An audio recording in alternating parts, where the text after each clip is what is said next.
এই জেলের গড়াতে পুড়ে দেওয়া হবে, এটা কিন্তু মনে রাখতে হবে।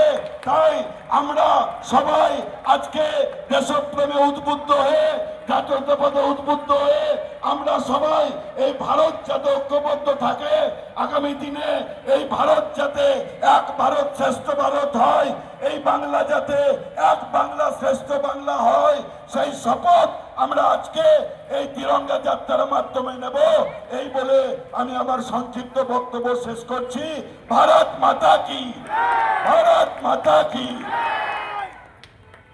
অসংখ্য ধন্যবাদ সম্মানীয় সর্বতন সিনহার অভিদাকে।